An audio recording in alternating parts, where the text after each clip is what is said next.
it will be. Big game for Chelsea. Don, Brentford, bit of a patchy record against them as of late. So, you want to, you could make it 7 wins on the bounce, which I think will be the first time in 4 years you won 7 games across all comps on the bounce. Important that you go and get that done this weekend. Bro, let me even read you something, which is crazy before I get into this game, because this is a place that we haven't actually won in the Prem, Terry, which is actually crazy to say, right? And no, you're at home, by the way. You're at home. You're at home. I know, bro. But we haven't won in the Prem against Brentford, So Chelsea have won 6. Oh, sorry. Go on. We're at home. So Chelsea have won 6 in a row for the first time since Tuchel in 2022. Chelsea's last attempt at 7 in a row was against Brentford, and we lost that game 4-1, bro. If you remember when Rudiger banged it in, when he kept trying that shot and he finally went in, right? So this is a team that's been a bogey team. Same way Wolves for us recently has been a bogey team. West Ham have been a bogey team.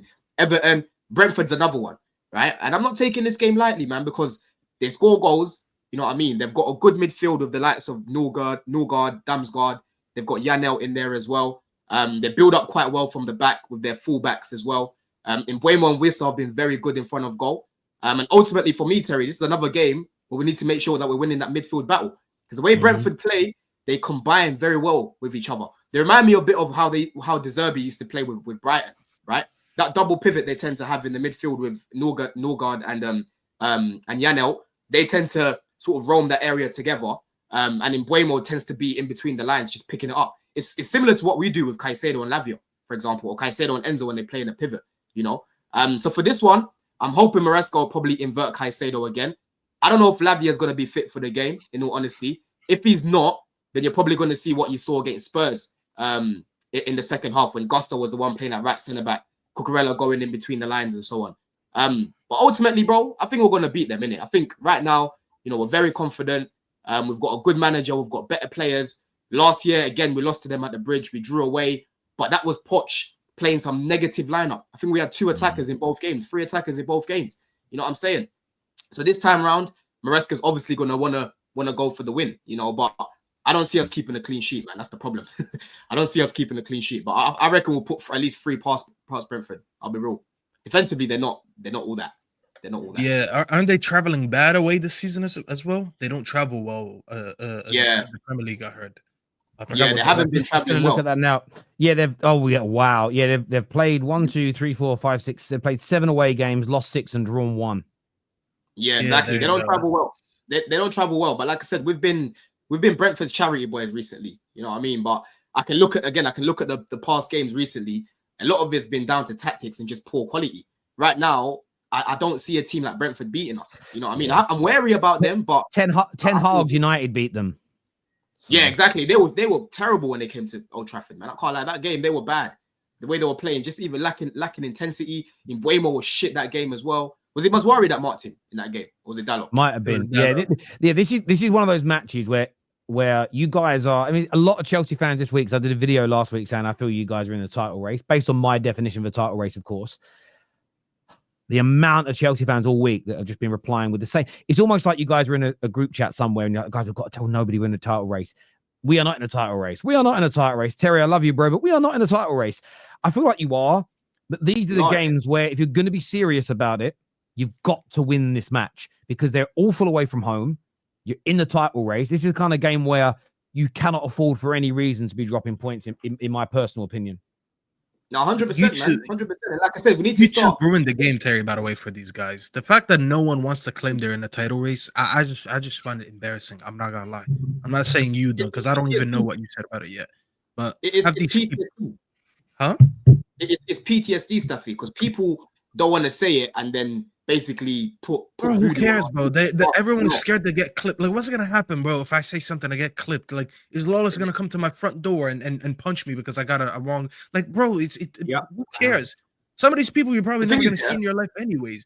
The fact that people don't want to enjoy the journey of being in a title race, even if they believe it or not, instead they'll come out and say shit like this. Like, bro, this is I blame people like Hussein for this. I'm not gonna lie.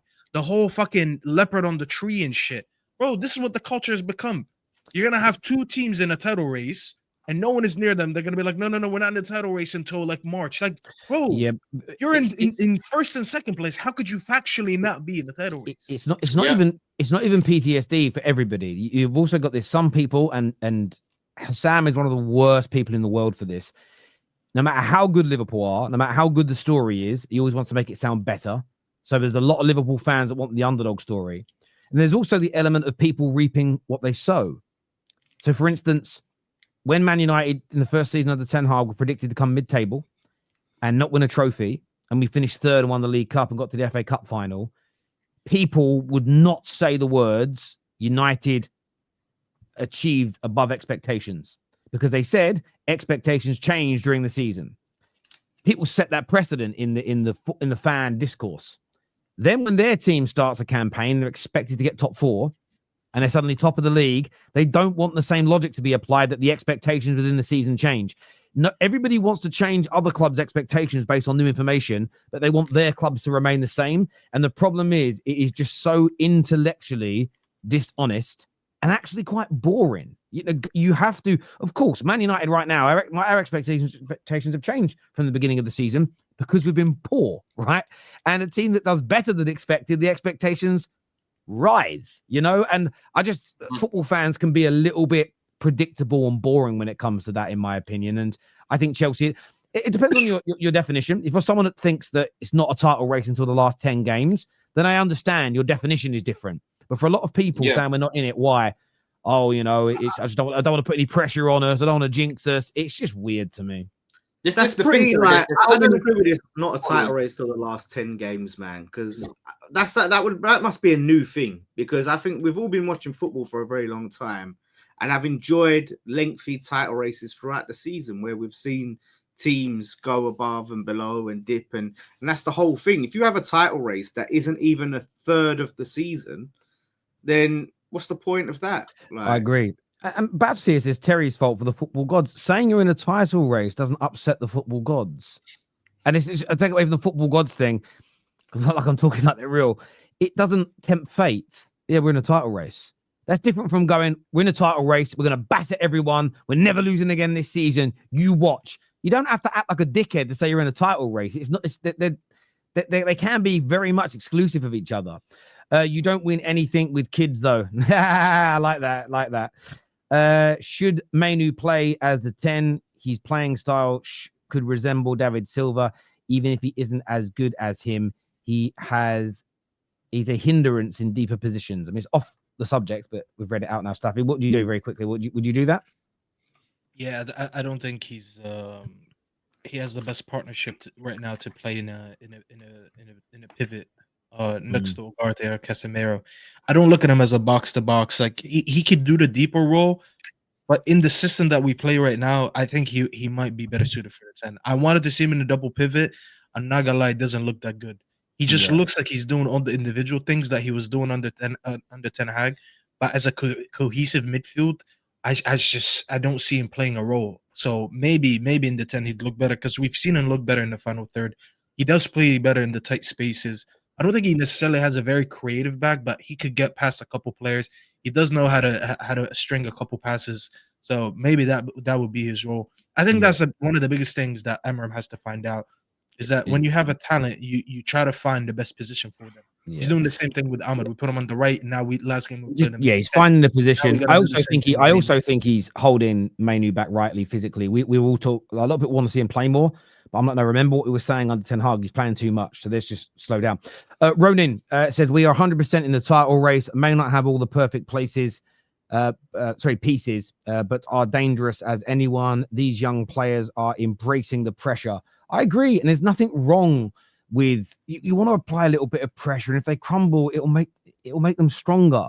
If it doesn't make them stronger, then you know which players to sell. It's really not the end of the world. The thing is, I don't like this mentality as well. It's like, oh, we went into the season just expecting top four. Like, don't put too much pressure on them. They're kids, bro. We've got some experience in this team. We've actually got some winners in this team. They might not have won the Prem before, right? You got the likes of Enzo, Reece is still a winner, still around the team.